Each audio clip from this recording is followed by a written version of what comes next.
X plus 3, ये हमारा question था original, 3x minus 2 upon x plus 1 का whole square into x plus 3। इसको हमने स्प्लिट करके पार्शियल फ्रैक्शन में ऐसे हम लिख दिए, और हमारे पास अननोन वैल्यूज़ था न्यूमरेटर में, वो भी हमने फाइंड आउट करके यहाँ पुट कर दिया। अब इसी का तो इंटीग्रेशन करना है, क्वेश्चन में जो दिया है इसका इंटीग्रेशन करना है, ठीक है, एक्स के रिस्पेक्ट में। तो सबका अलग अलग इंटीग्रेशन होगा ऐसे। हम स्टूडेंट्स हम लोग इंटीग्रेशन बाई पार्शियल फ्रैक्शंस के क्वेश्चंस को डिस्कस कर रहे हैं। आज एक और क्वेश्चन है पार्शियल फ्रैक्शन का। क्वेश्चन है integration sine 3x minus 2 divided by x plus 1 whole square into x plus 3 dx। इसको इंटीग्रेट करने के लिए हम देख रहे हैं कि डिनोमिनेटर में फैक्टर्स दिए हैं जो कि प्रोडक्ट फॉर्म में है। तो इस तरह के क्वेश्चन को इंटीग्रेशन करने का एक तरीका है partial fraction based. Partial fraction का मतलब है कि इस पूरे को हम फ्रैक्शन के फॉर्म में कन्वर्ट करेंगे, फ्रैक्शनल एडिशन या सब्ट्रैक्शन। तो इसको हम फ्रैक्शनल एडिशन या मल्टीप्लिकेशन के फॉर्म में कन्वर्ट कर रहे हैं। उसके बाद हमारा इंटीग्रेशन जो है स्टैंडर्ड इंटीग्रल्स पे बेस्ड होगा, फिर हम आसानी से इंटीग्रेट कर सकते हैं। तो मैं इसको पार्शियल फ्रैक्शन में कन्वर्ट करने की कोशिश करता हूँ। इसके लिए ये क्वेश्चन के अंदर लिखा है 3x minus 2 upon x plus 1 का whole square into x plus 3। अब इसको हमको कन्वर्ट करना है फ्रैक्शन में, फ्रैक्शनल एडिशन या सब्ट्रैक्शन के फॉर्म में। तो इसको हम करने के लिए सबसे पहले हम देख रहे हैं कि x प्लस 1 का होल स्क्वायर है, मतलब ये 2 बार रिपीट कर रहा है, रिपीटेड लीनियर फैक्टर है ये। तो इसको हम 2 बार लिखेंगे। पहले पावर 1 लिखेंगे, x प्लस 1 का पावर 1, इसके बाद हाईएस्ट पावर इसका जितना बार आया होगा लिखेंगे। तो ये x प्लस 1 का पावर 2 है, और उसके बाद में तीसरा फैक्टर x प्लस 3 है।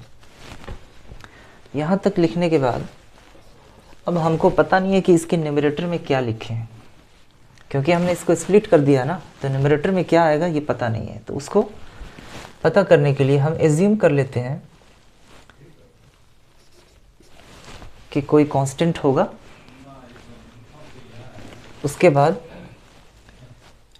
इसके ऊपर भी एक कांस्टेंट हम मान लेते हैं b, और इसके ऊपर एक कांस्टेंट हम मान लेते हैं c। अब हमारा काम है कि a b c का वैल्यू फाइंड आउट करना।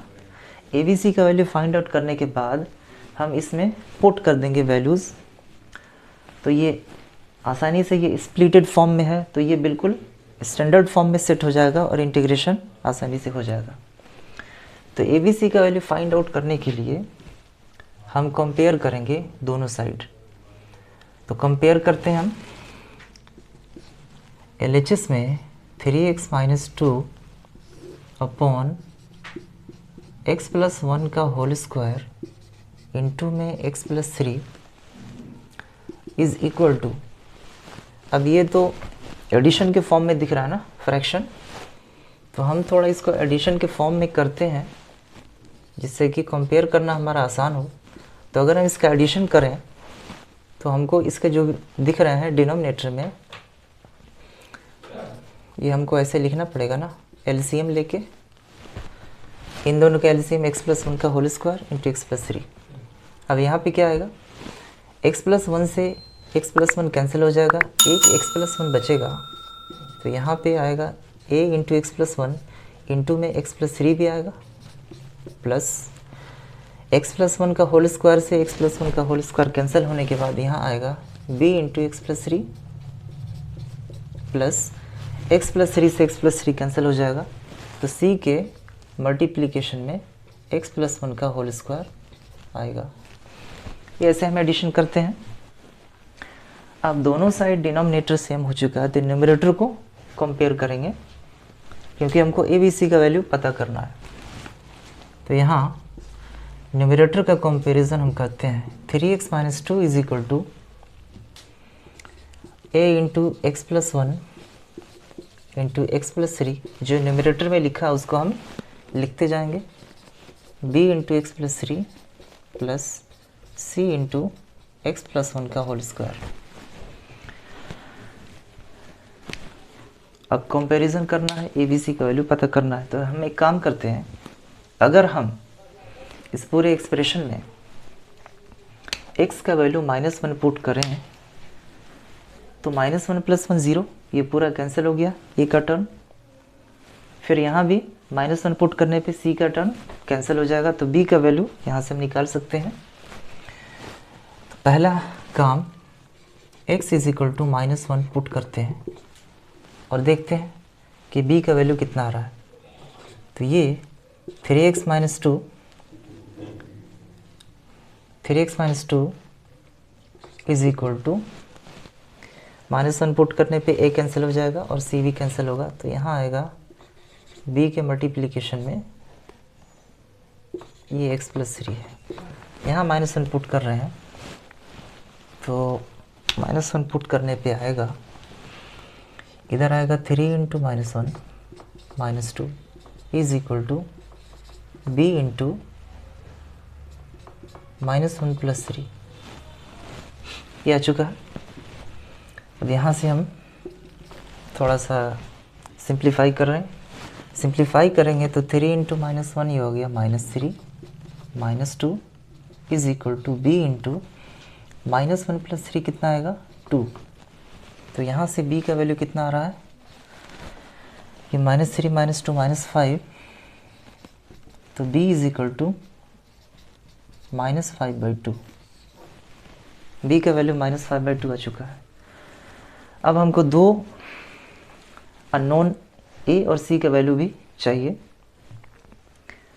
तो अगर हम x का वैल्यू -3 पुट करें तो क्या होगा, -3 पुट करने पे -3 प्लस 3 0, ये कैंसिल हो गया पूरा टर्म, ये भी कैंसिल, तो c का वैल्यू आएगा निकल के यहाँ से।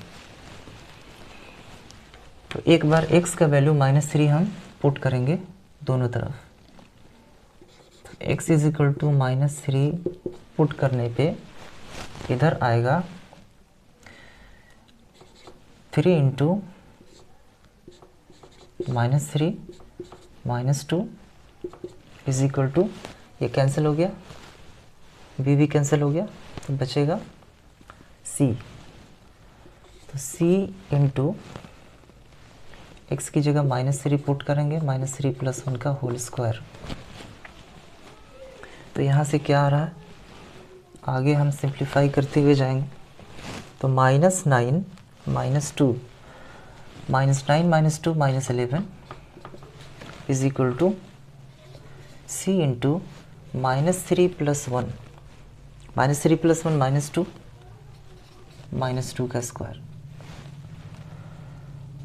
तो यहाँ से -11 इज इक्वल टू -2 का स्क्वायर कितना आएगा, -2 का स्क्वायर 4 होगा, तो c इंटू 4, यहाँ से c इज इक्वल टू -11/4।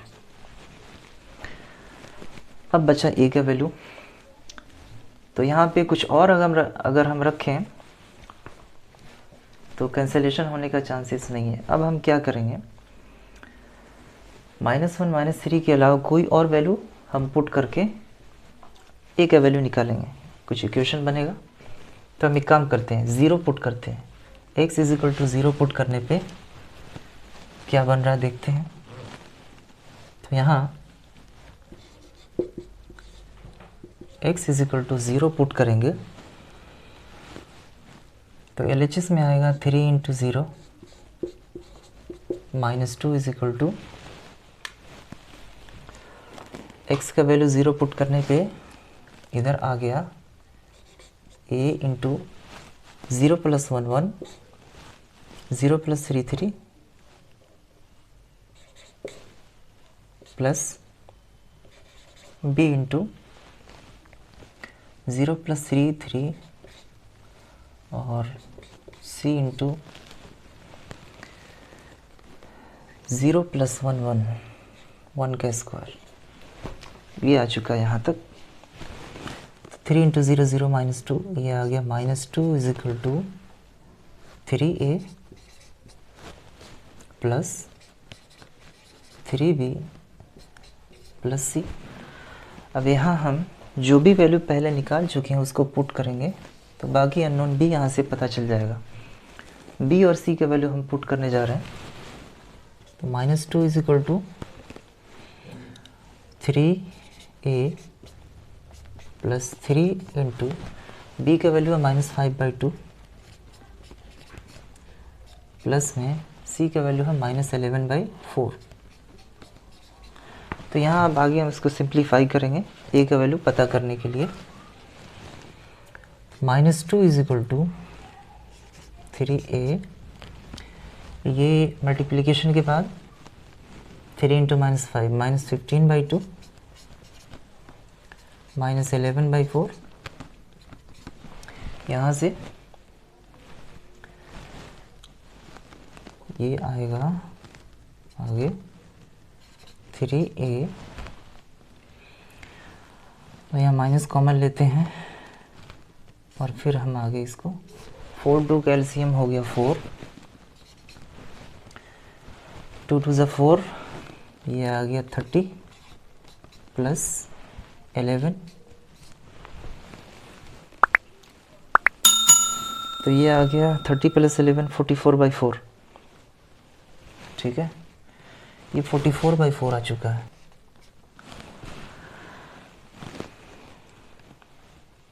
अब यहाँ 3a = -2 प्लस 41/4, तो ये आ गया -8 + 41/4, तो ये आ गया ये 3 और ये 3, ये 33/4। 3a का वैल्यू 33/4, तो यहाँ से a का वैल्यू कितना आएगा? 3a का वैल्यू 33/4 है, तो a का वैल्यू यहाँ से आएगा 11/4। तो हमारे पास ए बी सी का वैल्यू पता चल गया है। आगे हम कंटिन्यू करते हैं। तो स्टूडेंट्स, हमारे पास ए बी सी का वैल्यू आ चुका है, और जो पहले से हमारे पास क्वेश्चन में था इसको हमने पार्शियल फ्रैक्शन के फॉर्म में कन्वर्ट किया। तो कन्वर्ट करने के बाद हमने इस तरह से स्प्लिट करके लिख दिया था। तो ए बी सी का वैल्यू आने के बाद हम इसमें सब्सटीट्यूट करेंगे, और इसका इंटीग्रेशन है, मतलब इन सब का अलग अलग इंटीग्रेशन हम करेंगे। तो यहाँ इंटीग्रेशन हम करने से पहले वैल्यू पुट करते हैं। तो वैल्यू आ चुका है, a की जगह है 11/4 अपॉन में x + 1 प्लस b की जगह है -5/2 अपॉन x + 1 का होल स्क्वायर, और c की जगह है -11/4 अपॉन, इंटीग्रेट करेंगे इसको। तो इंटीग्रेट करने के लिए ये हमारे पास क्वेश्चन था, अब ये स्प्लिट हो चुका है पार्शियल फ्रैक्शन के फॉर्म में।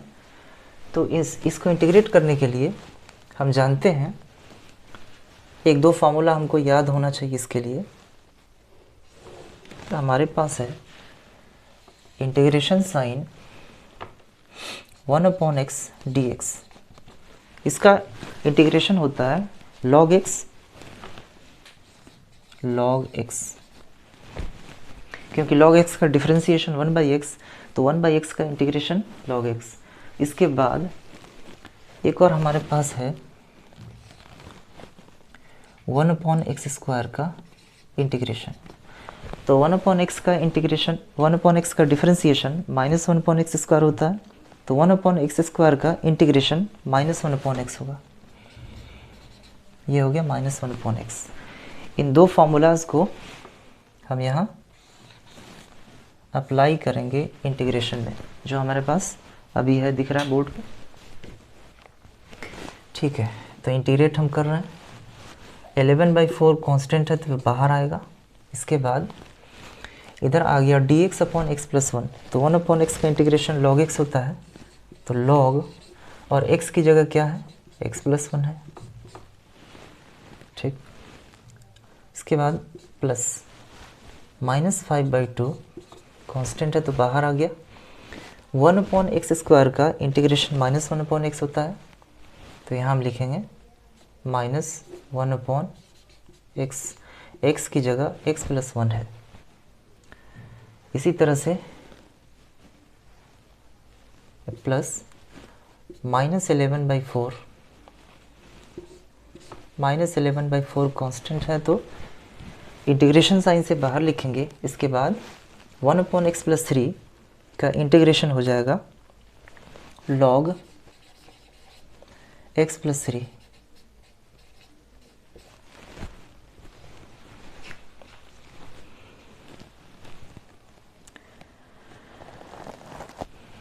तो यहाँ थोड़ा और इसको हम लिखेंगे सिंप्लीफाई करके। 11/4 log x+1, ये माइनस माइनस प्लस हो गया। 5/2 इंटू 1/x+1 माइनस 11/4 इंटू में log x+3 प्लस में c। तो ये हमारा सॉल्यूशन आ चुका है इंटीग्रेशन का। Okay, thanks for watching.